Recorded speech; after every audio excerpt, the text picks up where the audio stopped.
know John asked me, but I thought we had to go through a procedure. I don't know. Bridget told me. But I'm good with this, man. You good with it? Oh, yeah, absolutely, man. They're all good with me doing the chair, so All right, we don't need to do. that sounds good. Patrick's looking up to see what we need to do. All right, Mr. Chair, it's 5 o'clock. No, it makes sense for me to pass. Patrick's not here either.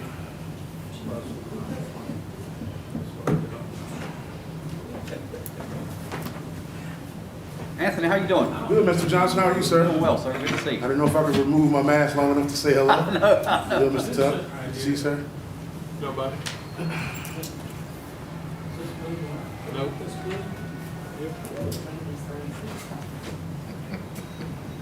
So I guess that's. Hey, Bob. Well, yeah, This is probably nice to tell you, and I got something now that you don't have. there's a crowbar with me. Medical exemption. Signed by my doctor. Not Dr. Hook, is it? John, not Dr. Hook, is it? Yeah, it's my doctor at Bedford urgent care. He's been Dr. John. taking me for 3 years. He's got dropped my blood pressure down from an upper number of 210 Oh, man. See? to an upper You already moved number away from of 126. You already moved awesome. away from it. Don't put, From just my leave blood candy. sugar numbers from Hey, Rob, these are already glued down. acceptable. Good. Good. Yeah, I'd like to make a request. Lord, sure really want to They see. start over there on that end, if they don't know how to do it, I can do it for them. Well, good. You need to keep Divide it. this keep up an eye on that. 7 equal ways, so we don't, like Tammy's got room for Yeah, 2.5 I'm already people, working. 2.5, and then we don't even have room to set up a computer. yeah, I know. I barely, I can't write. Seven He's the people. same way, he's got room on his end. That's what I'm saying. Hey, guys, it's after 5. Are we gonna start this work session? What do you do, to sitting on the beach? Let's get going. You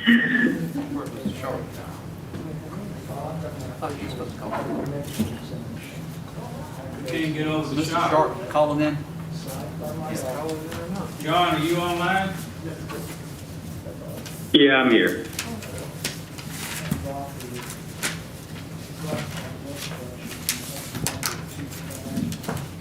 Okay, everybody's done things on the chair, so I'll Okay. just turn it over to you.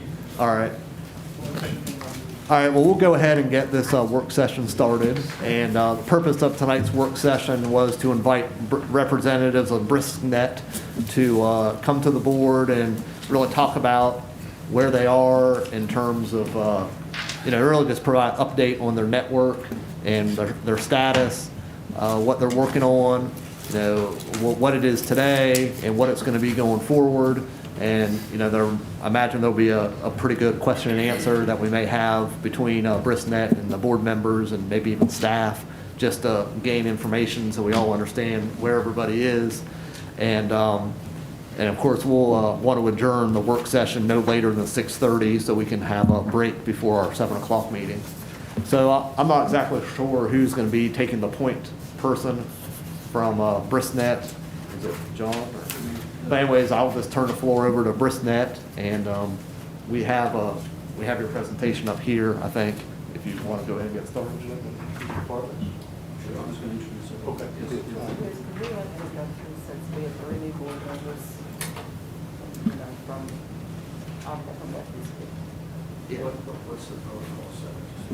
For the podium? Yeah.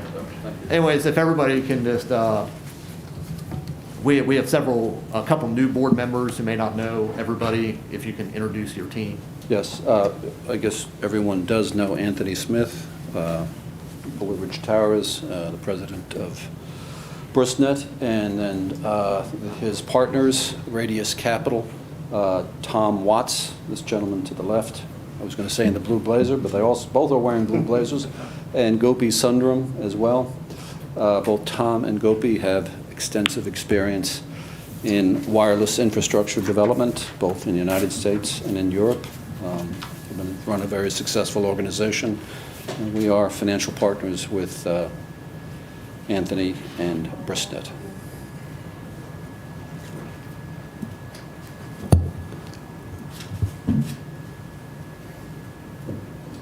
was wondering where it was going to show up.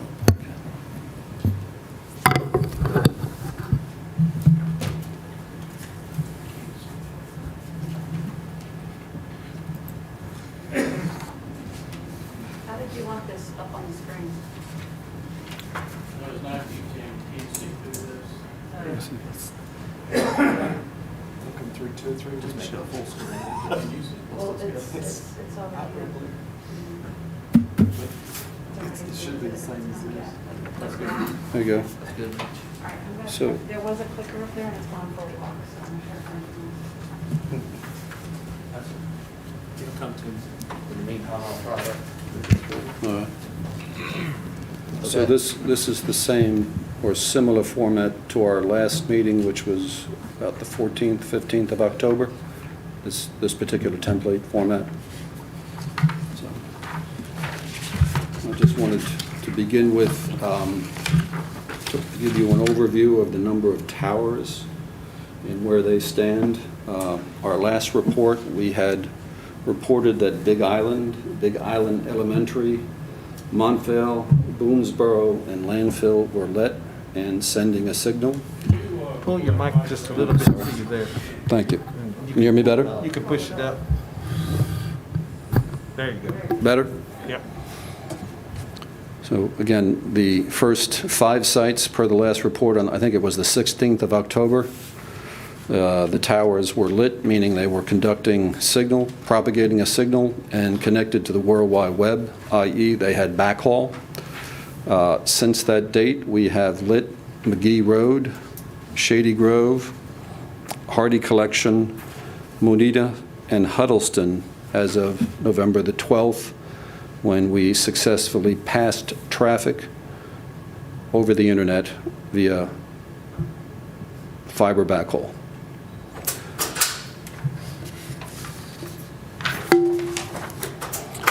On the next page, we have the sites that are presently pending: Wheat Valley and New London. Wheat Valley power was connected on or about 12/7. I believe that's correct, Anthony, right? So it is powered up. We have not connected successfully to the web, i.e. backhaul. We're in the midst of testing that. And then the New London, your water tank site, is pending installation complete. We have, I believe, 4 antennas that have to be mounted on the side of that water tank. And then it'll go through a couple of days of testing to make sure that everything is connected. And that tower, if you will, that site, propagation site, will then be lit and carrying traffic. I don't have a specific update to New London at this point in time.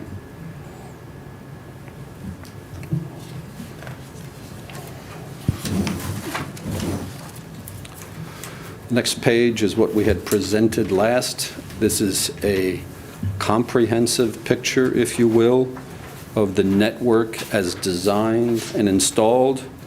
The first column from top to bottom lists all of the network tower sites and the water tank. And then the first row from left to right will list all of the equipment by sector. Each sector is a 90-degree sweep from 0 to 90 to 180 to 270. Where you see X's, that means a 90-degree sector is installed on that particular tower site. So if you would, by way of example, Big Island, we have a cambium antenna and radio that are installed at the 0-degree, 90-degree, 180-degree, and 270-degree sectors for a 360-degree sweep. And we've installed 2 wireless spectrums, 900 megahertz and 5.8 gigahertz. And then there is a column named fiber. So every tower that is connected directly to a fiber route, fiber connection, and there's a red X. If you see cambium PTP 820, that is a microwave backhaul, meaning it ultimately is connected or home run to Moneta Manita then transports the traffic via fiber connection for, and I have a list, another slide, you'll get a feel for how the tower sites are connected via microwave connections. So right now, New London is designated as to be installed, TBI. Huddleston fiber is pending. Everything else is listed with an X as to the technology and the sector that is deployed. So that is your network as designed and installed and operating, other than the two towers, New London and Huddleston, which are pending. But this gives you a feel for, and this is embedded in, if you will, the contract to operate these 12 tower sites. Are we good to do a few questions as you go through? Sure, absolutely. Okay. Yep. So later on, I know you've got a number of subscribers, but do all the towers that are on live now and lit, did they have at least one subscriber? Not all the towers have, no. Okay. First 6, I think we have subscribers Okay, so these last ones that just came on board are the ones that we're still working on. So there's a process, and I can walk you through the process as how we actually connect a subscriber to a tower site. Okay. All right, I can speak to that later. I can speak to it now if you'd like. Wherever you like to do it. Okay, we'll get to that. We'll get to that point later. Mhm. All right. I have a question on your, if you've got Hardy, Mhm. Shady Grove, and Manita all working, Mhm. it creates a triangle there. Would not everything in the side of that triangle be covered? If it does not create a triangle, I mean, do they overlap? No. I guess what I'm getting at, Goodview Road Mhm. runs right between Hardy and Shady Grove. All right, so Hardy only has 2 sectors? And they're both facing away from Goodview Road. Mhm. They're both facing. I don't have that propagation map. Facing southwest, it looks like. Mhm. No, they're facing southeast. Okay, well then that's a problem. Why would they only have 2? Why would they not be facing have them facing the other way? That's the way they were designed, and that's the way they were installed. Wow. I can defer to Anthony, that was Mr. before. Johnson, that's because in the initial broadband report, Goodview was not identified as one of the underserved areas in George's broadband report. So when he put out the RFP, the request for proposal was designed without Goodview taken into consideration. Wow. Yes, sir. And we have gotten quite a few calls from citizens in Goodview. I bet. But there really needs to be a tower in the Goodview area to be able to serve them, sir. Because the distance between those towers are just a little bit too far for the coverage to reach them. So would that be a mini pop that would go there to connect those, you think, or does it need to be? No, sir, I think it needs to be a full tower? Yes, sir. Okay. Thank you. The next page is just a schematic, again, of what's in the contract to give you a visual of the network. It is a little jumbled, meaning the format didn't go well in the presentation, but I pulled that directly down from our operating agreement. But this gives you a visual of how the antennas are situated across the county and propagating a signal. I have a question right here Mhm. on this page. When we were presented this years ago now, we were told, and the other maps we were shown, that the county would have approximately 95% coverage for broadband. Mhm. And I don't even see where we anywhere close to that. So how do you justify that we were told we'd have 95% coverage? And of course, we still don't know how much coverage we have because we don't have any accurate. So later in the presentation, you'll see a heat map, and I can speak to the heat map, but your coverage, the effectiveness of your coverage is determined by your tower height and your tower locations. Well, So, going back to that, since we're on the subject, we were also told because I specifically asked this question because I had problems before this at Home, I think it was called Net. I can't remember what it was called, but where I had a internet service, that's where I lived. I didn't have anything to dial up. They come out and put an antenna on the corner house, pointed towards the back road mount. They did that in December. When March rolled around, April, when the leaves come on the tree, I lost all my internet. Right. So I specifically asked the question during all these presentations, if the equipment y'all were putting up would take into account the foliage on the trees, because you know Bedford County has trees in it. Right. And they said that the equipment y'all were using, you were using some kind of white something. I can't remember. You remember Edgar's white? White space. So that was, White space, and that the leaves and the foliage would not affect the coverage. Yet I'm getting numerous calls, I mean, many calls where they apply for this in the Boonesboro area, and they're just one call after another being told, oh, you can't get it because of the foliage on the trees. So, If you're in dense foliage, it will not penetrate dense foliage. so you didn't know that when you designed this, there was trees in Bedford County? Yes, we did know that. So you did take that into account? Oh, absolutely, we did. So, When you say dense foliage, right, year-round dense foliage, there isn't a technology that exists that can penetrate that. well, you didn't tell us that. We were told we'd get 95% coverage. Come on, stand up. No, well, 95% of what? That's what I'm saying. We're getting 95% of nothing. Well, no, we are making connections, but the problem is that you not only have a foliage coverage, you also have a topography problem as well.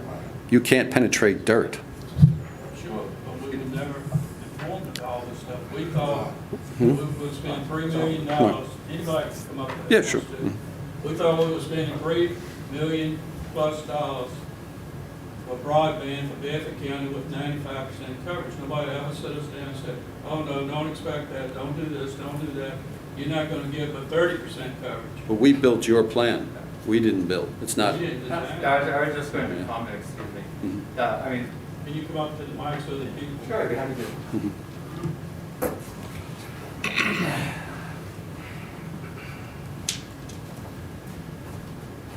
And again, I'm Tom Watts with Radius, and Radius Capital. And I think that, I'm sure people may have told you there's 95%, but BRT's and Bristnet's only responsibility was to build what was in the contract. And that all the design was actually done by, I believe, the county's consultant. So Bristnet and BRT had no input to that design whatsoever. And in fact, their only responsibility was building the design that the county provided, which I understand was which you worked with your technical consultant to do that. So I'm not sure who told you 95%, but Well, that's been told throughout most of this project. yeah, I'm sure your consultant told you that. If that was in fact said, I don't think that's something BRT or Bristnet would ever say. Did y'all ever talk to the consultant? I think that there were quite a few conversations, but Anthony can speak to that. yeah.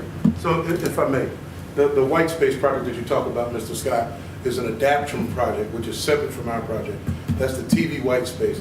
So when George designed the broadband plan, every tower, he designed a 200-foot tower with 4 locations on the tower. One at the top was a basic broadband provider like a Bristnet, 2 for cellular coverage, and then the 4th was a secondary broadband company, either a B2X or George's mind when he designed the project, and every conversation we had was exactly what you said, the TV white space project, which does penetrate the foliage, but it has very, very low speeds. And so when I first started this project, all of the information that we lived off of, even when I went to go buy the towers from the tower manufacturers, whether we were to have 4 slots, 1 would be for Bristnet, 2 would be for cellular so that we could make some money back for the county, and the 4th slot would be for a secondary broadband provider. And George's intentions were to bring the Adaptrum equipment. And there's evidence in this room 90 days ago, George offered to give Bristnet all of the Adaptrum equipment for free because he couldn't get the company that was doing the Adaptrum project prior to us to come complete the task in Bedford. And there's many witnesses to that TV white space project that you talked about is George's pet project separate from our project. And I can recall being on that bench almost 2 years ago when George got up before he even spoke that this project was going to cover 96% of the county. I squirmished in my chair because that was not what we said. Could you please repeat what you just said, Anthony? What you just said, would you please repeat it? I sat there and I heard George report that we're going to do 96% coverage of the entire county, and that's just not what our program, what we designed, would do. All right, so again, TV white space is an Adaptrum, and George is here. They bought the TV white space project, and I was telling them that the Adaptrum TV white space project is separate from the BRISNet BRT project. It's nothing to do with, you know, what we designed and put forward. And that when we designed the cell phone towers, I'm repeating what I just said in case you missed any of it, the four spaces on the towers were broadband at the top, 2 cellular providers, and then the 4th slot was for a secondary broadband provider, be it a B2X or TV white space. And so when Mr. Scott brought up TV white space or white space, I was just reiterating to him that that's a project separate and beyond us. So that's... So, I have a question, if I may, real quick. Anthony, you said that George designed it, but then you just said we designed it. I didn't say we designed it. You just did, you said we designed it when you were talking to George. I just want to be clear on that. You said George designed the towers and everything. I just want to make sure. George did the broadband plan for the county, as you well know. And we implemented the technology over top of the broadband plan. Okay. All right? So when you sit there and you heard George say what you just said, he said, you shivered in your seat. Why didn't you inform us that we wasn't getting what we thought we were getting? You say, why didn't I inform you? Yeah. Because we have broadband advisory committee meetings every once a month where we discuss all of these topics freely and openly. Coverage, and I think if we're just going to get down to it, from the day we started this project, the chairman of your board, Alan Boaz, and Mr. Lee Walker, and others, Mr. Andy Dooley, from the very word go, when we started this project, they started this project as a 2-phase project. Phase 1 were the 12 towers, and phase 2 were micropops. And the entire time we were building phase 1, every meeting there was always conversations about people pushing for the micropops, pushing for the locations of the secondary micropops. We even did a budget for how much the micropops were going to cost. So there's no secret and there's no conspiracy that when we started this project, we knew full well that these 12 towers were not going to service the entire county of Bedford. And so every person in this room, being not, I won't say you two, but everybody who participated on the Broadband Advisory Committee knows full well that these 12 towers were not going to serve 96% of the county. And that there was a secondary phase 2 project that went away somewhere along the way, but there were as many as 30 towers being proposed, micropops, by your advisory committee. And they were pushing us to, you know, jump and find these secondary locations. We weren't even finished with the primary project. And so that's the history of the project. Well, there must be a secret history, because I hadn't heard anything, any of that stuff you said right there from the advisory committee. Only I know is when you were in here, George was in here, we were told that we were gonna have all this coverage. We were gonna have it up, and it was gonna be running before August the 14th, because we wasn't sure schools were going back in session, and that all the school kids would need internet at home and all that stuff, and that's what we were led to believe that this project was going to do, is give all these people that internet coverage. And now, even with that was mentioned, hey, we got to have it for the kids to go back to school and the school projects and stuff. And nobody stood up and said, hey, y'all expecting something that's not going to happen. Nobody ever told us that. As a board, not, am I wrong? Any of y'all hear that? I didn't hear it. I heard it in all of the, I heard it in all of the technical advisory meetings. I mean, it was a pretty common topic about needing, but you wouldn't know where they needed to go necessarily until you got the stuff turned on. Yes, sir. Yes, sir. That's the truth. But at the same time, going back to the promise of being finished August 14th, and here we're late December, mid-December, and nothing's still finished, or we're not close to being completed. We didn't have our fiber run in Monita until November 7th, I forget the exact date. And what was the holdup there? I'll ask you that, what was the holdup there? I don't know. Well, you were supposed to deliver that fiber and assign it to Bristnet, Me? the county, per your agreement. Is that, Mr. Hess, can you speak to that? I don't, I literally have no idea what you're talking about. So, We have a contract that you were to assign over to us a fiber run. Several fiber runs as well, one of which is the Huddleston Tower, which is still not complete. We have multiple fiber runs that were to assign to us per the agreement. And there was a completion date of August the 15th. That's just untrue. But it's in your contract. From maybe your point of view, No. Also microwave dishes was, didn't you pay Anthony to install the microwave backhaul? Yes, you did. you know, Mr. Chair. yeah, I think maybe we need to go on with the presentation because This is not productive. We're not going to sit in here with a work session and go back and forth. This is just not productive. If that's your intention of coming in here tonight, then you've wasted our time and your time. I thought that the county administrator sent some questions that you were supposed to come in here tonight with the answers to the questions. I'd like to get back on topic and stop this bickering back and forth. I would like to start out with the question of this right here. Explain to me, like it's Wheats Valley, not Wheat Valley. Wheats Valley Tower, it looks like it's going in one direction. That's right. That's the way it was designed and that's the way it was built. I want to hear that. I want you to explain to me, when you're in charge of putting up these towers, it only makes sense to the layperson, and I clearly am. And I'm new on this board, so I was not a part of any of this. So I'm brand new to hearing from you tonight. But why would you design, and maybe this is the question for everyone involved, you put a tower up and you not put it in every direction? I mean, why you have the tower there, why doesn't it go in all the directions? And you say, well, that was a design, but why would you design it like that? I don't understand that. Yes, ma'am, Ms. Parker. Can you speak to that? Yes, ma'am. All right, so I wish I could walk over and touch the map because, We have it right here. okay, so if you look at Wheats Valley and you see the direction that it's propagating in, everything behind it, because of the tower, my partner John talked about the tower locations. Where the Wheats Valley Tower is located, it's at, getting a little technical, but we're talking about ground elevations.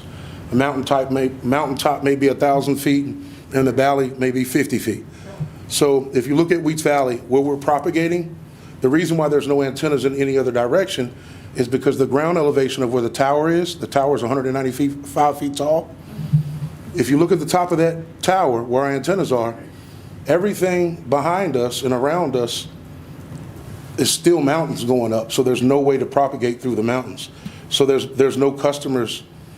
There are customers on the other side of that mountain, but because we located the tower where we put it, well, the county selected that piece of land, and the water authority mandated that it went where it went. There is no way to propagate any other direction. We'll just be shooting dead into a mountain with no population. I understand that. Yes, ma'am. So if there is someone that, by taking what you said, that it goes in this direction, and the people that maybe live, I mean, I know the mountain's back here, but the people that live on the back side between the tower and the mountain, would they be able to get service? There is, may I come a little closer? I know we got some restrictions on how close we can get. I'm gonna mark something for you, okay? If you look here, what do we got here? Yes. So everything, this is the reservoir here. All that's mountains and no homes. All of this is mountains that you cannot reach. And so everything that's a footprint, like the orchards, Grocer's Orchard at the bottom of the hill, and all the homes down there, we can penetrate those. But there's one or two houses. That's what I'm here. wondering, if Yeah. someone lives right here, could they get access from this when it's going this direction? No, because there's only maybe 2 or 3 homes here. And so it's like, do we want to spend $20,000 to reach 2 homes? So those panel things that you put up. Yes, why- ma'am. Oh, I'm sorry, I'm still in the paper. So the panels, why even, because I do know some people that live back in there, I know it's sparsely, populated, but could you, I mean, I saw. Everybody needs to pull the mic down, the public can't hear us talking. Sorry. Okay. But I'm just saying, while you have the tower and it's in its place, there are people around the tower, but if they're not in that direction, then it appears that they're not gonna get served. And if I'm not mistaken, John, maybe you could correct me on this. Is that 90 or 120 degree sector that we're doing at Weeks Valley? 90. It's 90, okay. So there may be, let's see, due northeast, there may be 5 or 6 homes that may or may not get coverage because the antenna's not pointed directly at them. Yeah. But we don't know that yet because we haven't turned the tower on. The base station equipment was scheduled to be installed today, but with the heavy rain, we couldn't get out to do the installation. I'd imagine we have it done by Friday, and we'll be optimizing next week. So I'm not going to say we can't cover those 5 or 6 homes because there's an off chance that we might. But when we designed this, the county placed the towers, and our engineers looked at this thing is killing me, I'm sorry. The engineers looked at the population, right? Where is the population? And there was no population that we could reach behind us because of the mountains, Okay. the topography. So would that apply to the Hardys going in 2 different directions, which Mr. Johnson was addressing that? If it went the other directions, would that take care of some people that you were talking about? You're asking about Hardy now? I don't think Hardy, she's saying if you had 4 panels on Hardy, I think it's probably a distance factor. Yeah. Yeah, I just didn't understand Could when you be had right. the towers, why you wouldn't go ahead and put the. All 4 That- sides. I mean, I'm just, because The I just expenses, don't the understand. expense of putting up a tower, it looked like you'd have Exactly. be spending You're gonna $8,000 on the use- car and just go putting ahead 2 and- towers on it. Exactly, that was my point. And I guess I'm assuming the Huddleston one too, because that's probably the missing one there is hidden at the mountain. That's right, that's right. But would that help with if we put the panels, would that help with some of this? I mean, we're talking about numbers here, would it help or not? And Mrs. Parker, I think it's an economics decision, and I hope you don't mind me talking without my mask for a second. It's an economic decision. So when we designed these, we aimed them at the population. And we either didn't put an antenna up because of the geography, topography, which would be a mountain, or just, something Mother Earth was giving us that would not allow us to get to the customers, or there was only maybe 1 or 2 customers and there was no population there. Well, what I'm hearing is that most of the people that contacted y'all have been told they can't get service because it's trees. So how in the world you expect to get enough customers to even pay you if you don't have equipment up there where you can get a lot of customers? I mean, we've asked you a million times how many people are going to be on this, how many people are being reached. You never answered those questions. Plus, like I said, I have people contact me that's contacted y'all that said they live within 1.5 miles of the tower. And they were told they couldn't get service because of the foliage on a tree. Well, I'm pretty familiar with Bedford County. So if that's the case, if the foliage is a big hang-up, you're not going to be able to come up with enough customers to pay for your part in this deal. So if we could take, like, case in point, let's say Boonesboro.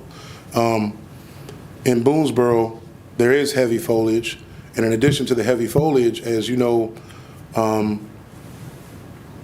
there's a lot of dips, there's a lot of crevices and caverns in Boonesboro. So not only are you fighting the trees, but your home may be 1 mile from the tower, but you may be 1 mile over the river and through the woods around the bend and on the backside of, some rock or some dirt coverage that are also helping to keep you from getting that coverage. And that was the reason why the additional micropops was so important, because we need to take that baseline signal that's going out in phase 1 and redistribute it in those difficult areas. And that's again, that's the reason why Phase 2 was very critical to this project, those additional micropop sites. And respectfully, sir, with all due respect, I think that's why some of your board members, especially Mr. Boaz and Mr. Walker and Mr. Darrell Campbell, I would often wonder, well, why in the world are these guys beating me up every meeting about micropops? We haven't even got the first 12 towers up. And it wasn't until later in the project when we started to get ready to turn the system on that I started to realize just the extreme value of what those micropops were going to mean to this project. And so I think that advisory committee, those folks that worked for 10 or 11 years to design and get us to where we are today, they knew that the cracks and crevices couldn't be reached because other providers had already attempted. So how are you gonna reach the micropops when they're, I know I heard in one meeting they were gonna be like a 30-foot tower? No, sir. Micropops would be, and we've looked at several different options, but at a minimum, we'd be looking at an 80-foot structure, 80-foot single carrier pole that would just repeat our signal from the tower. Are they gonna go through trees? It's called throughput, right? And so you can get through some trees, but you can't be 3 miles away from the tower and push all the way through a forest of trees as well. So that's the reason why the secondary towers, again, as repeater sites, increase the throughput, as you're further away from the tower. So if I'm going to say, are they going to get through trees? They'll help us penetrate much better. I can't sit here and say 100% that every house is going to get coverage because we do micropops, but the coverage will be greatly increased with the micropops. And if I could, I'll say this. The equipment that we purchased for this project, at the time that we started this project 2 years ago, was the absolute best equipment on the market. There was no better antennas and there was no better frequency. Now, since we started the project, there is a better frequency that came along called CBRS. And the CBRS had to be won in an auction, the FCC 409 auction. And thankfully, my partners, Gopi and Tom and John, put their hard-earned money up at the FCC, and we were successful at winning a CBRS license for Bedford County, along with, I think, 12 or 13 other counties in the Commonwealth. So, but here in Bedford, since we started the project, we have acquired the CBRS licensing for this county and had every intention through the CARES Act process to potentially deploy CBRS. But now that the CARES funding is passed, that's something that we'll have to look at in the future. But at the time we designed this project and at the time we purchased the equipment, there was Ubiquity is a manufacturer, there's Telrad, that's a manufacturer, and there's Cambium. And there's a couple of others, but those are your three top. And of those three, Cambium is the Mercedes-Benz Rolls-Royce diesel truck workhorse of broadband. And it's the most sought after equipment, it's the most expensive. And so we use Core Telecom, their engineers, and Core is a partner with Cambium. And Cambium is not just some fly Johnny-come-lately company, they are an extension of Motorola, right? So they've been doing this since radios were started. And so we bought Motorola's best equipment, and that's what we used for this project. And then going forward, once CBRS became available, we paid for the license, and we're in a position to buy CBRS equipment as well. But what we have is a very difficult terrain, a superbly difficult terrain, and we bought the best equipment that was available to us at the time. And it's a combination of bad terrain and not having the ability to go forward with the micropops that you're seeing the position that we're in now. But in our defense, we've just begun in the last 5 or 6 weeks launching the remaining sites that were waiting to come online because of either fiber or microwave backhaul. So we're really just getting on our feet in the last month and a half. Mr. Smith, yes, ma'am. How about the New London? Because I've heard now for months and months about basically the same holdup. So what is the holdup? Why is the New London Tower not done? I would like to follow up with that question when I can. Go ahead, Charlotte. Well, first of all, I would just like to say to you, Mr. Smith, thank you for coming in tonight. I know you're getting a lot of heat, but you need to understand that because we use taxpayer dollars to make this project happen, the community expects that you will be transparent with the community about all the project statuses, all the updates, all the setbacks. And so far, when they've been trying to communicate with you, they've had issues with that transparency. So that's a lot of the frustration you're hearing from us. It's what we're getting from our constituents, because we spent a lot of their money on this project. After your presentation tonight, I'm still, as was just mentioned, left wondering not just about BriskNet service delivery to New London, but also to the Huddleston citizens. What is the current timeline for the completion in those areas? So Huddleston is this Ms. Bainsley that's talking? Yes. Ms. Bainsley, Huddleston is live and ready for customers. So that one you could mark off your list. We're good there. On the New London site, it's a combination of things, and it's a tough subject. So we might as well just take the gloves off and talk about it. The New London site was a site. Let's just go back to the beginning.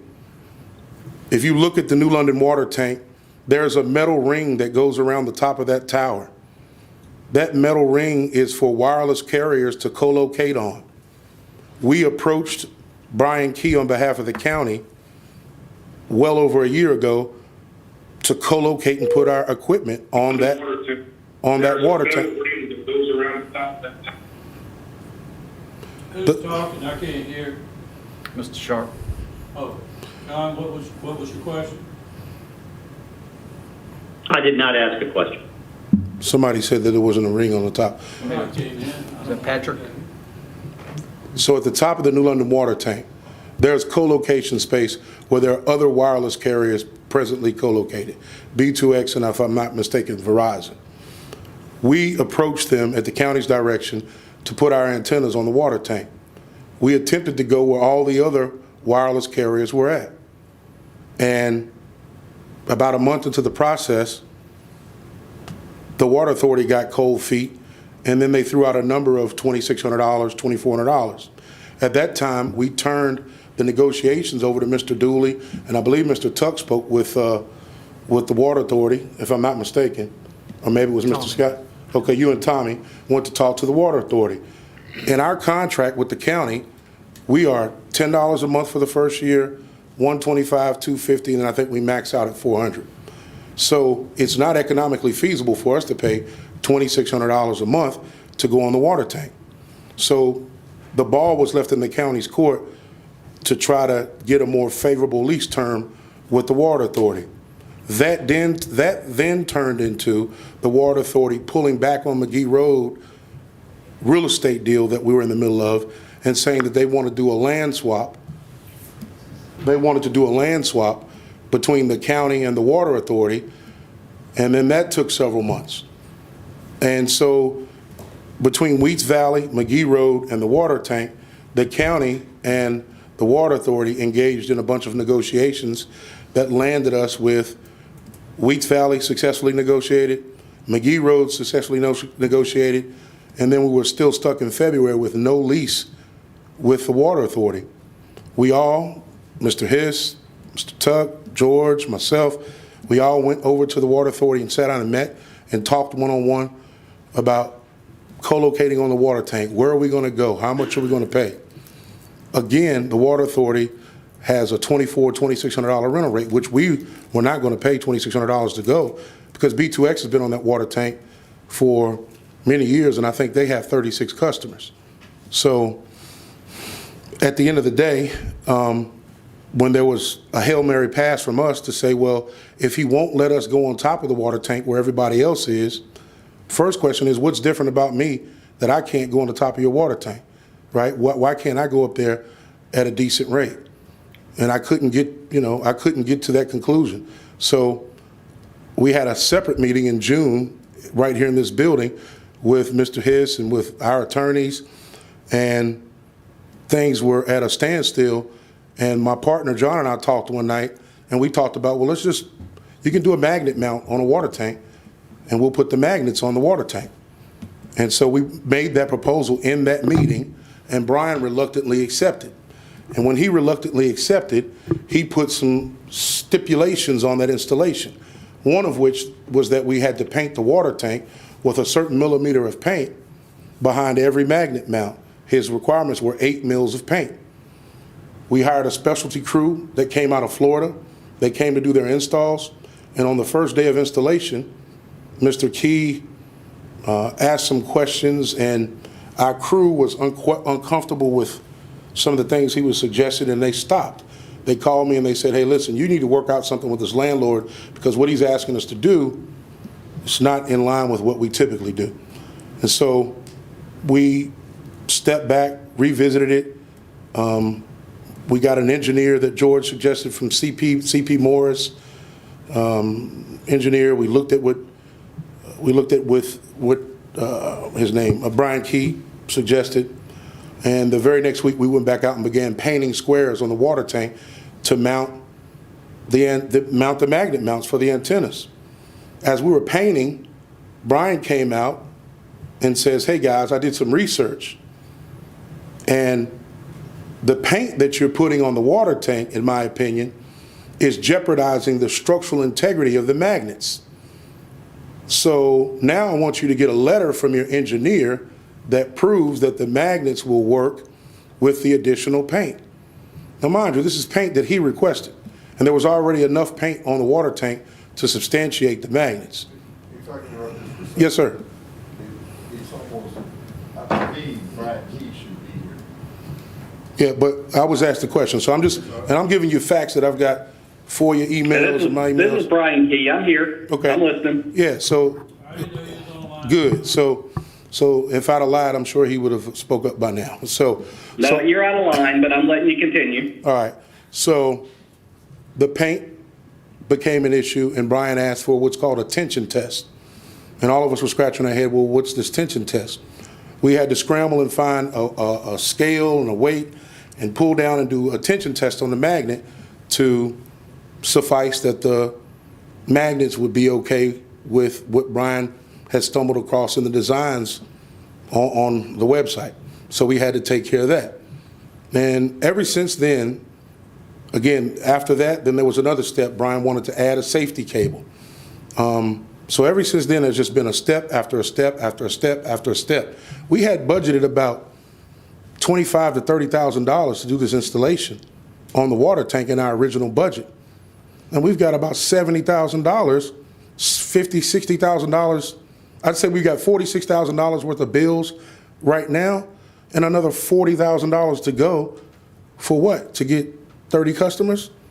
So that would mean we spent $100,000 on something that should have took us $20,000 to complete. And so for me and my group, we wanted to get a firm understanding of what the final next steps are, and I believe we had that understanding with Brian. This is not a pick on Brian session. I'm just stating the facts. So I believe we have those clear marching orders going forward, but I have a board of directors to answer to when it comes to the money at BrisNet. And again, we've got almost $50,000 worth of expenses, because every time we go there, you can't just go out to the water tank and work. You've got to have a crane and a climbing crew. So we're $8,000 a day, and it's very painful. So that's why we're not finished at New London, just to be blatantly honest. Okay. So it's a business, it's an economic business decision. So, and quite frankly, if we're all being honest with each other, with where we've been in the last several weeks, I don't think it was my group was comfortable with us going forward with the completion of that until we got through some of the other things we've been going through. And this meeting being one of them. So that's Ms. Bainsley. We're fully capable of finishing the install at New London, and we're willing and ready to do that. But we wanted to get through this meeting and clearly understand where we were before we signed up for another $40,000 of capital to complete the install. That's the truth. All right, Brian, you want to answer that as quickly as you can? We run out of time. Yeah, I'll make it really fast. The authority hasn't implemented any new requirements on that tank since the contract was signed on June 22nd. All of the research that Anthony said that we did came from the people that were doing the installation. saying that every time they've done an installation, they needed to do something else, like add extra magnets than were out there. Then they went and they said, and by the way, we've installed these other pieces and they need safety cables. So every question the authority had came from the installers that were doing the work that said that they weren't comfortable installing them because they weren't being done by their specs.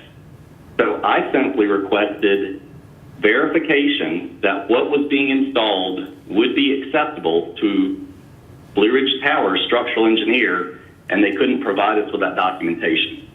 So they did have to do a redesign because they didn't have the design squared away at the beginning. And so they didn't have the safety measures in place that were necessary to meet the manufacturer's requirements. So Brian, They weren't things that the authority asked for. They were things that were necessary and were overlooked in the original design. And the installers said, there's something missing here. And so the authority simply asked the question, can you verify that this is missing information, missing parts and pieces, or can you go ahead and install the way that it was originally designed? Brian, may I ask you a question? This is Anthony. Sure. I heard you say we could not provide that. Did we not provide you signed, sealed letters from engineers that our design was up to snuff? You did, and you modified the design in order to get those certifications, and that's what's being installed now. But the part that was inaccurate is that the authority required a redesign, and we did not. We just required verification that the original design was complete and accurate, and your engineers couldn't provide that. They had to revise the design and then provide the certification that it was acceptable and structurally complete. Well, I'd like to close out my side by saying that what you accepted and signed your lease on, and I'm not being nasty or rude, Ms. Parker, I promise I'm not. What was accepted in that lease agreement is not what we ended up building. We came out with your accepted and signed lease agreement design. That's what we came to install. And all along the way, it changed. And that's, in my opinion, where we are. So, yes, sir. I completely agree with that, but the changes weren't because the authority mandated them. The changes were because the original design was not acceptable to the manufacturer. We'll have to work that one out later, but Anthony, Yes, sir. Up to the rest of the board tonight.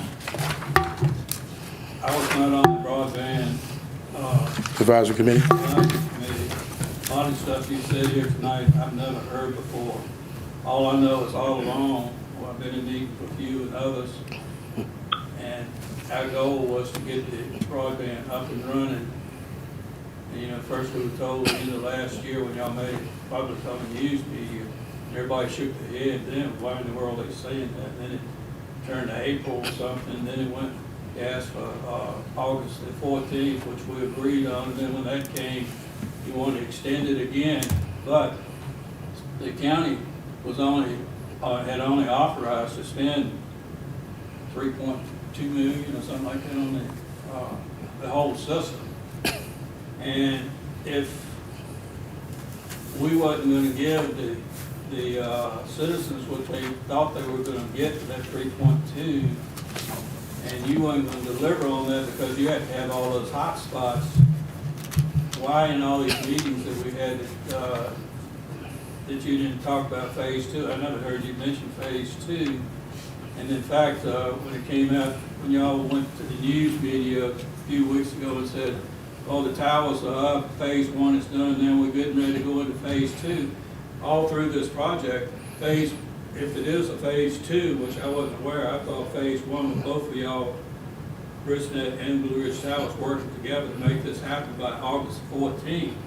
So how in the world, if phase 2 was going to kick in after August 14th, how were we going to give all this internet service to the citizens and students in school and all that stuff? And we've asked, the county has asked many times, and y'all never responded to how much coverage we had. That's been a question that's been at the top of the list continues. How much coverage do we have? How many people are signing up? How many people have been contacted? Yes, sir. You just mentioned a minute ago, why would y'all go spend all this money for 30 customers out there on the tower? If you knew you were going to have 30 customers out there, why did you even want to put anything out there other than a repeater for the rest of this stuff? 30 customers, I mean, if I take from what y'all said later on in this report about how many customers you're gonna have, or your potential customers, and divide it into $3.2 million, I don't see how you're gonna make any money, how this project's even gonna pay for itself. And you're good at numbers, you're sitting up there floating numbers, look like you would have known that a long time ago and slapped us around and they say, hey, everybody wake up, we're not gonna be able to get what everybody's expecting unless we get these micro pop towers up, and we never had the money or even authorized it or even talked about it. That was something that came up. I never even heard of that until probably March or April of this year. And Mr. Scott, if I may, sir? Go ahead. The micropops in the Phase 2 conversation has always been at the directive of your advisory committee, at the suggestion and directive of your... That advisory committee I'm went sorry. back and said that things weren't happening the way they were supposed to happen, and they were insinuating between y'all and them. And if the board didn't get a handle on it, this whole thing was going to fly off pieces. That's why we felt like, and we think that the advisory committee did a good job, but that's why we wanted to go around the advisory committee and go, y'all direct to the board, simply because we were trying to cut out weeks. You know, it takes weeks, you go through the advisory committee back to the board, that we want to handle it direct. And they were frustrated that things wasn't happening like they're supposed to. Y'all haven't met any deadlines that you promised you was going to make as far as getting the internet out there. It's still not complete. The can's been kicked down the road over and over again. When I look at y'all's report here, you want to kick it down the road another 6 months. So There's no, I don't think that's something we're asking for, sir. Go back to the... Mr. Chair, I'd like to have a follow-up question if I could. Go ahead. So back to New London. So as I was explaining, and as you know, this is a top priority for local citizens, and everyone is eager to see you succeed and eager to see you fulfill the commitments made in the state grant application that was done early last year. What is the current timeline for project completions in New London? Understanding all that you just went through about all of the frustrating issues, all of that, what is presently the timeline for project completion? I live a few miles from New London. When can I expect to get internet? Due to the remaining paint requirements from the Water Authority, we cannot finish that project any faster than 3 weeks. Let me explain why. The paint that the Water Authority has spec'd out has a cure time, and that cure time is affected by temperature and humidity. So good case scenario, we can paint one day, come back 48 hours, paint the second coat, and then we have a 2-week wait period before we can put the final coat of paint on. And then that has at least a 24-hour cure time. Then we can put the antennas on the tank. So at a minimum, because of the paint cure time, we have a 3-week window. And you have to put a week in for Christmas holidays as well. So. Well, Andrew, you asked me a minute ago where I was coming up to 6 months. I'm coming up with 6 months or more based on your track record. You know, here, even on your paper right here, you got Holliston, McGee Road into March. You got weeks. No, all of those sites are live and active, sir. Those are installation dates, sir. Those are to touch those towers and begin to add subscribers. John, Keep in mind, this is a multi-month project, and this is just the first foray. We're going to have many sweeps through the county as we add customers. As our customer base grows, right? Why isn't your customer base growing? What are you doing to make it grow? Sir, we have 1,800 through telephone, through email, through our customer service center, through references, and then we are going to use a database that will provide us with all of the homeowners' addresses in the county, and then we'll course it through what we call a heat map. That heat map tells us with this antenna's propagation, the distance that the signal will travel, right, that we can then calculate exactly which homes can be touched. This process of building a network, and I've built many of them, is an ongoing process. It isn't something where I can walk over to that wall, turn that switch on, and boom, everybody gets. It doesn't work that way. We will be adjusting pitches and directions of antennas. We will be adding capacity to sectors. This is an ongoing process. You have, if you will, your first step. This is a nascent network. Let me ask you this, what's your cell coverage like in this county? I mean, I dropped 3 or 4 phone calls coming over here, and they're the best in the world. And they're constantly adding towers, constantly adding in sectors or dead zones. And they're the best in the world. AT&T, Verizon, T-Mobile. Your network is just at its beginning. Well, that's my point. What? Yes. Why is it just said at the beginning when we were told it was gonna happen months ago? Why haven't you crossed some of these bridges you say you're gonna cross now? Why haven't you already crossed them? We're adding, we've got 135 subscribers, and I have a backlog of 60. We're doing it every day. We're doing 3 to 5 subscribers adding. Why didn't you answer all the questions that we gave y'all to ask about the coverage and amount of people that was contacting y'all? How many was contacted? How come we didn't hear any answers on all of that? I provided all the call logs that my customer service third party could provide to me. I have a database which I can provide to you if you like. We've already asked for all that stuff. Why haven't you given it to I don't know that I've received it. Anthony, I haven't received it. We gave what we were asking. Okay, for exactly what's in our contract. I think we, You want names and addresses, I'll give you names and addresses, but keep in mind, those names and addresses don't mean that a subscriber, potential subscriber, will be reached by these tower sites. We run it through, and it's on my presentation, just so you see, there's a very disciplined method that we're following here. And at the last page, too, you can actually see the propagation. Probably the best way to look at this, the last page. So that everything in green is what we call, a positive zone, a green zone, where that tower site, that pin, will connect to a subscriber that falls beneath that green blanket. Now, what you can't see in this map is there are some orange, there's some yellow, and there's red. Where you see dark spots, the towers won't reach. But now I have a tool, a beginning, that I can now design further penetration into those dark spots. I can now add sectors because now I have a database. I know how far it will reach, I know the number of rooftops it will touch, and then I can almost zero in on a particular square footage that is not covered and figure out a solution for that homeowner. But again, this is an ongoing process. You've got the core here. You've got the beginning of a pretty robust network. Now it's up to us to campaign, advertise, and drill down to every little zip code, if you will. That may not be appropriate to this geography, but to every square foot of your county and try to figure out, because we're in the business of adding subscribers. We've got a network, 12 tower sites.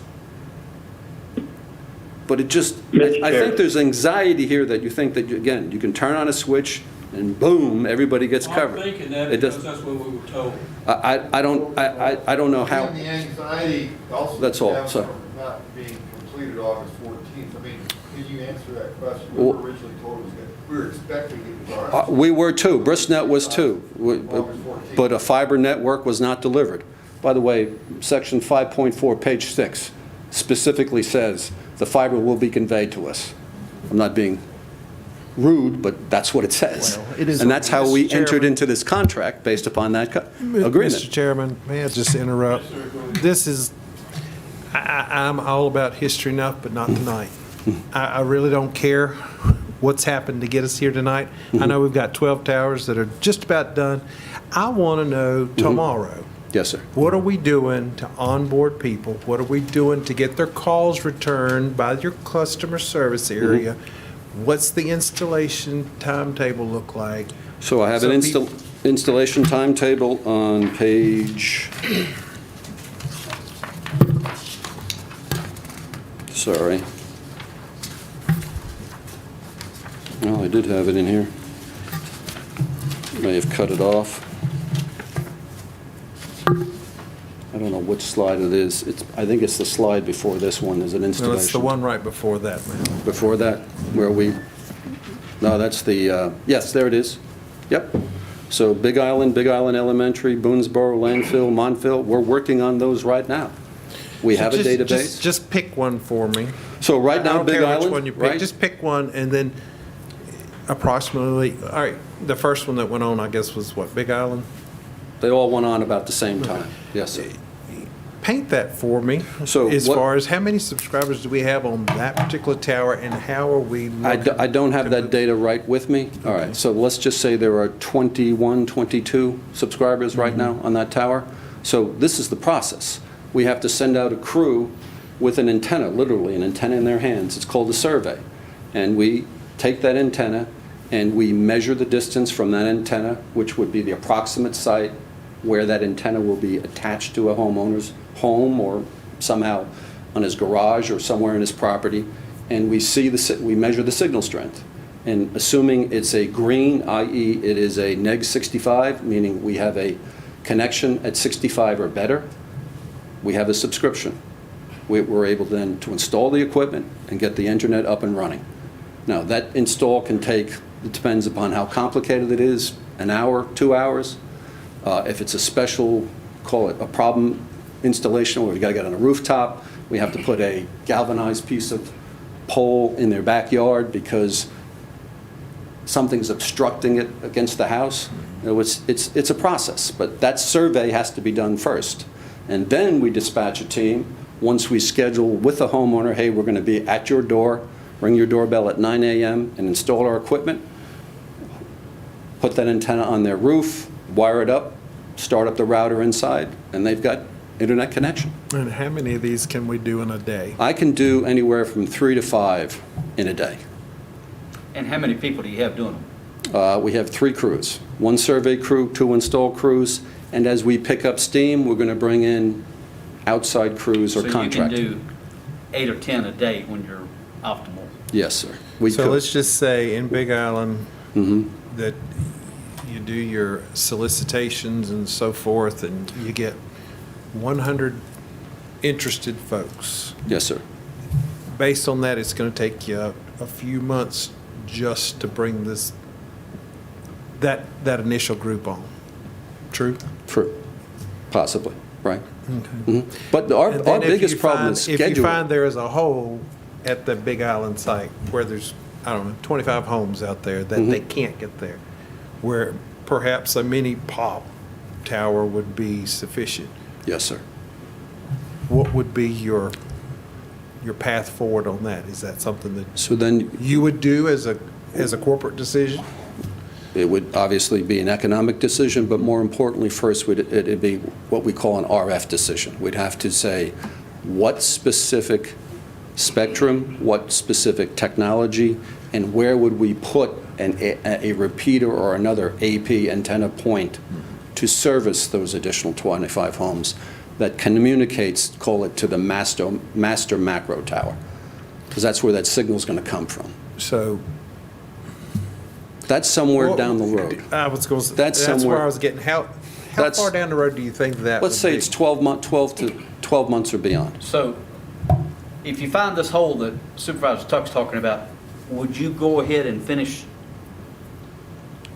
the initial for the other 11 and then go back to it? Or would And you go do back to it, right. You wouldn't do it while you're We there? want to get all the low-hanging, readily connected fruit, if you will, on the first wave.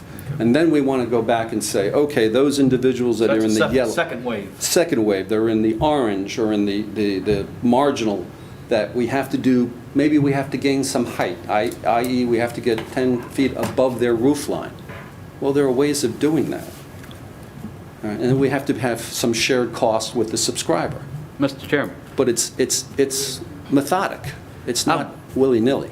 I just think we're beating a dead horse now. We've talked about it from every angle, and I guess what I would like is I'd like an in-person update at our next meeting if possible, because you've got things. I'd be that- glad, yes. Okay, because you've got Yes, sir. things that will happen. There's certain things that won't happen before then, but, and I don't mean to criticize you, but I'm going to tell you, I've been involved with Bedford County government for 6 years prior to this year, and coming on the board new, I feel like when I was 13 years old and I went to the carnival, and the carney stood there and told me it wouldn't cost me but a quarter to throw 3 balls, and if I hit one of these things down, hit 3 in a row, that I'm going to win this big plush animal.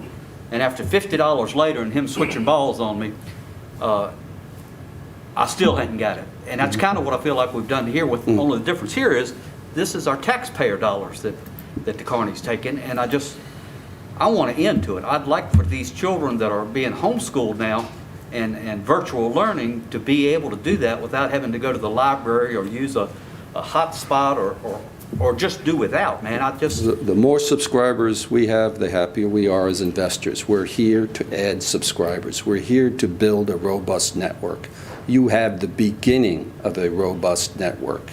Unfortunately, the topography is difficult, but it can be overcome to some extent. And I understand your yes. reason for where we are, but what I don't understand is why we were led down the path and say the Greyhound bus is going to take you 6 hours to get to LA when it's going to take 15 days. I can't speak to that. It's before my time, quite frankly. But I can speak to the method that I'm approaching in establishing a subscriber base and making sure that we connect as many subscribers as possible.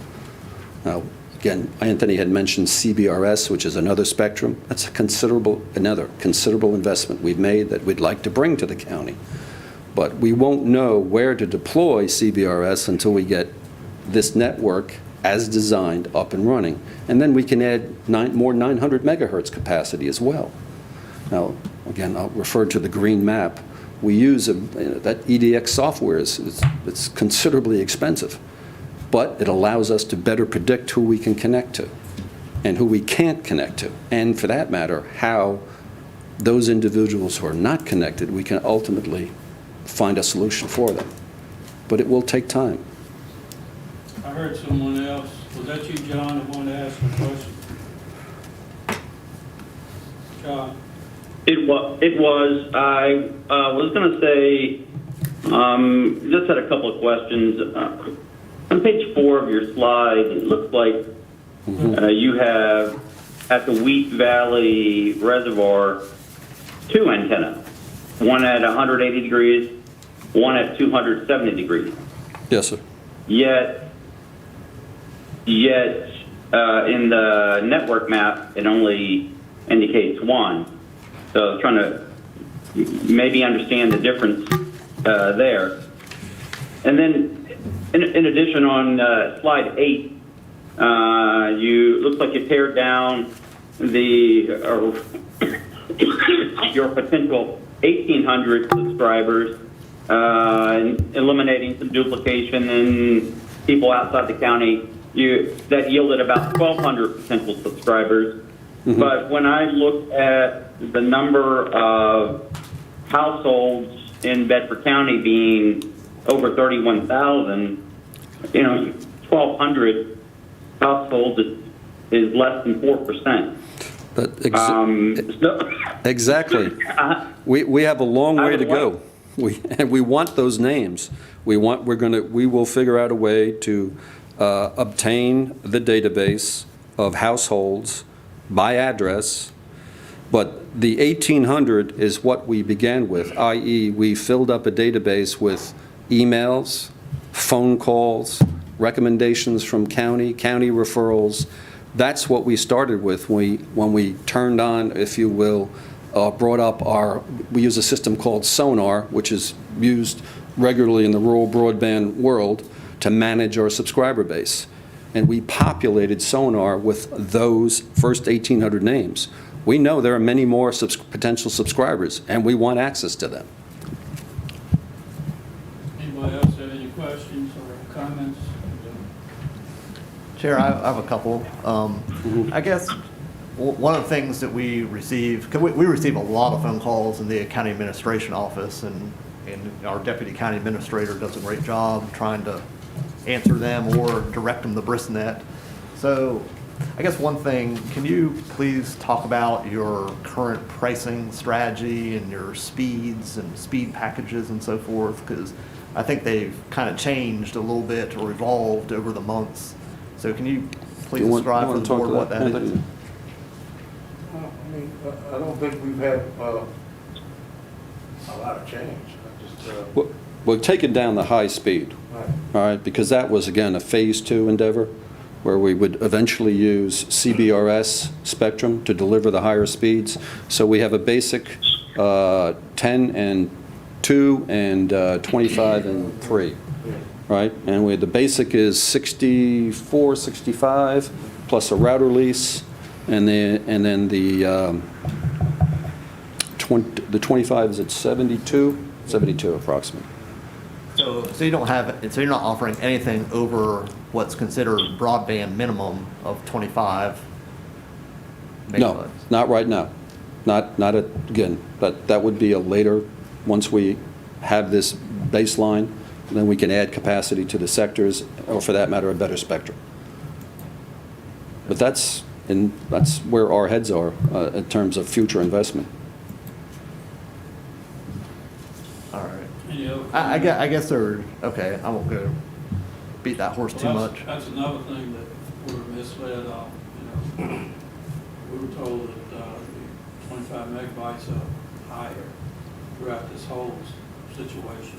Well, and to Mr. Scott's point, I guess, my point would be is that I guess I have some concerns and something we'll definitely need to communicate with some more, if we can communicate, is that, you know, with our granting agencies, you know, Tobacco Commission and VATI, I mean, that's certainly how we got the grant funds. I mean, is that we're partnering with BristNet and Blue Ridge Towers to That was part of the benchmarks. broadband, you know, 25 or above services.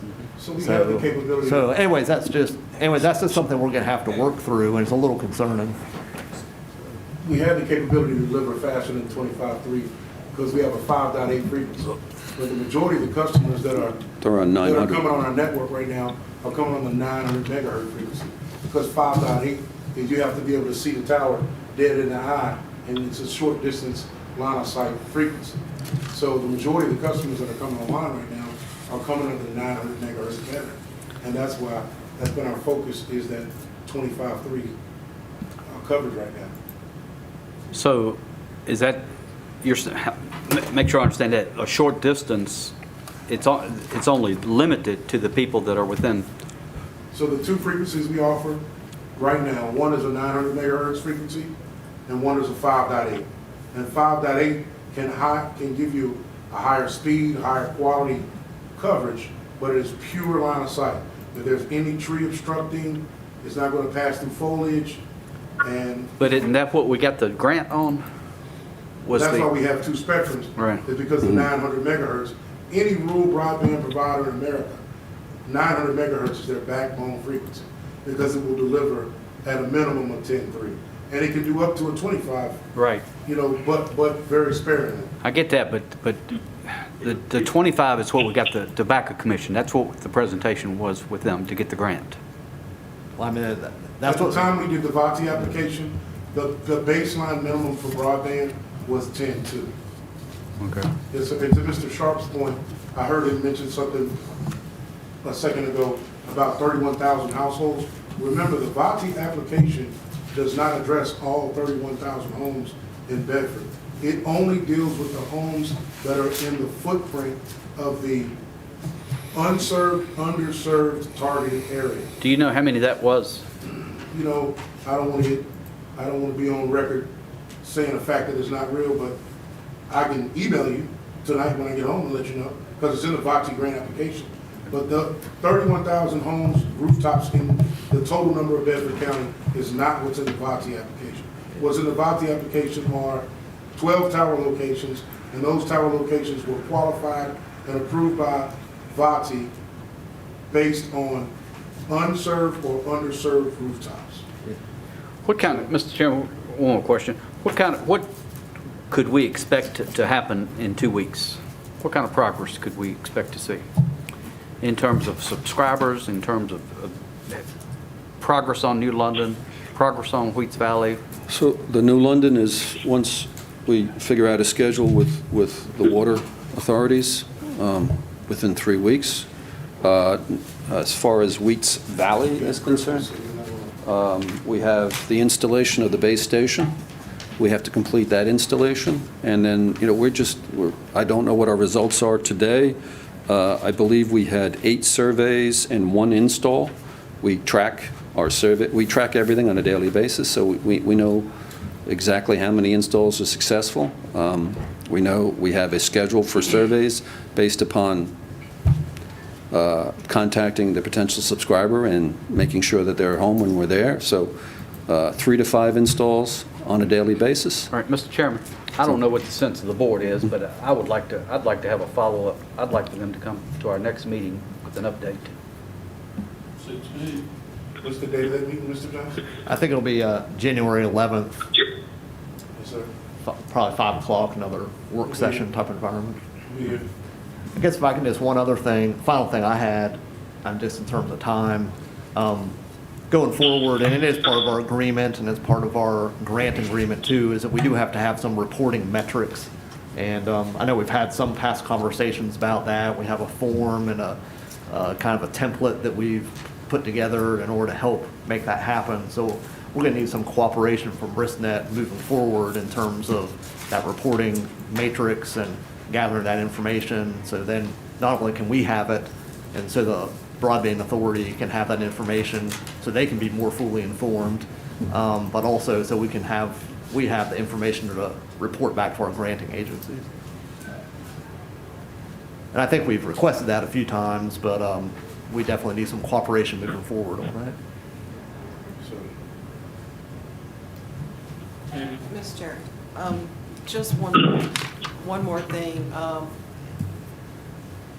Try to focus on customer service, because a lot of what I'm hearing, the complaints are emails, phone calls are not being returned. And that always sets the ground for negativity. So focus on at least acknowledging, even if you don't have the answer they might want, return the phone call and return the email, please. We will.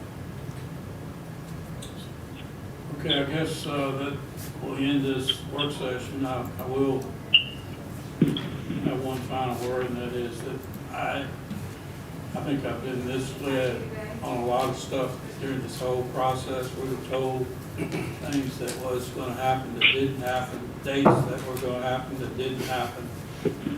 So, as I said a little while ago in this same meeting, I'm going by track records.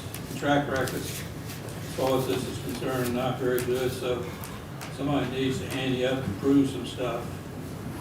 And because the track records don't show a delivery to the citizens of Bedford County to what they were promised. And that's all I have to say, and we adjourn from the work session.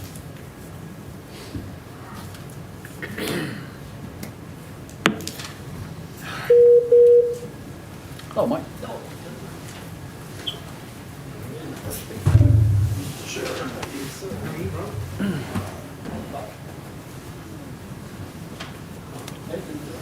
I'm doing good, doing better. Yes.